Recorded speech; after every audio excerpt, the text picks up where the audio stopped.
Hello everyone, welcome to the flavours of Tahira. Today easy స్టెప్స్లో carrot halwa prepare చేస్తున్నాను. ముందుగా మనం ఇక్కడ హాఫ్ కేజీ క్యారెట్ తీసుకోవాలి.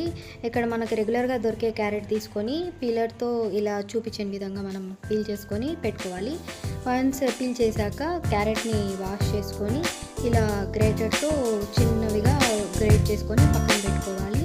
ఇప్పుడు ఇక్కడ గ్రేట్ చేసి పెట్టుకున్న క్యారెట్ తురుము, ఇక్కడ కావాల్సిన ఇంగ్రీడియంట్స్ 1 కప్ జీడిపప్పు, 1 కప్ కర్బూజా గింజలు, 4 ఇలాచి, 1 cup sweetless khoa and 1 cup ghee, 1 cup బాదం ముక్కలు అండ్ 1 కప్ ఎండు ద్రాక్ష తీసుకొని పక్కన పెట్టుకోవాలి.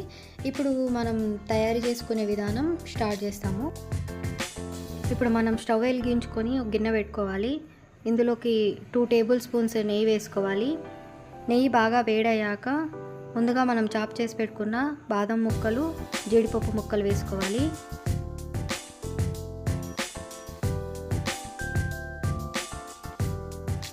ఆ తర్వాత ఇందులో కొన్ని కర్బూజా గింజలు, కొన్ని ఎండు ద్రాక్ష వేసుకొని మనం బాగా కలుపుకోవాలి.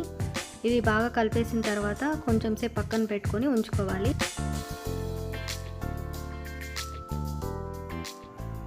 ఆ తర్వాత ఇందులోకి మరో 2 టీ స్పూన్లు నెయ్యి వేసుకోవాలి. నెయ్యి కొంచెం వేడయ్యాక ముందుగా మనం తురిమి పెట్టుకున్న క్యారెట్ని వేసుకోవాలి.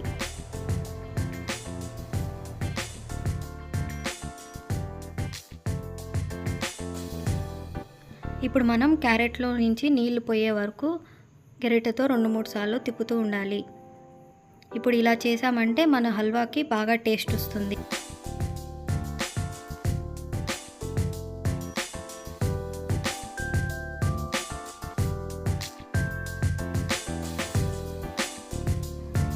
ఆ తర్వాత క్యారెట్లో నీళ్ళు ఇంకిపోయాక ముందుగా బాయిల్ చేసి పెట్టుకున్న 2 కప్స్ మిల్క్ని యాడ్ చేసుకోవాలి.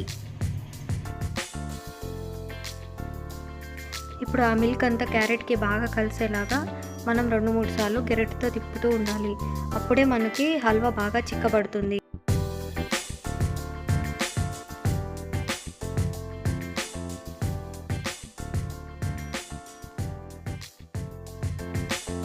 ఇప్పుడు మనం ముందుగా దంచి పెట్టుకున్న ఇలాచీ బుడ్డలను వేసుకొని బాగా మిక్స్ చేసుకొని కలపాలి. ఇలా మధ్య మధ్యలో మనం పాలు చిక్కబడేలాగా కలుపుతూ ఉండాలి. ఇప్పుడు మనం ఇందులోకి 2 టేబుల్ స్పూన్ కోవా వేసుకొని బాగా కలుపుకొని ఉడికించుకోవాలి. ఆ తర్వాత 1.5 కప్ షుగర్ వేసుకొని బాగా కలిపి ఒక 10 మినిట్స్ లో ఫ్లేమ్లో పెట్టి బాయిల్ చేయాలి.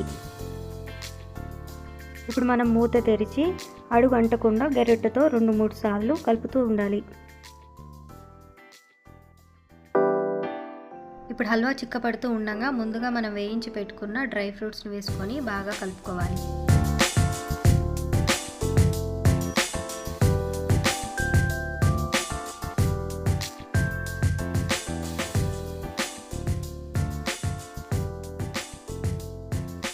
ఇప్పుడు వాటర్ కన్సిస్టెన్సీ లేకుండా తిక్కుగా అయిపోయింది కాబట్టి మనం స్టవ్ ఆఫ్ చేసుకొని దింపేసుకోవాలి. అంతే, ఎంతో ఈజీగా రెడీ అయిపోయే క్యారెట్ హల్వా రెడీ.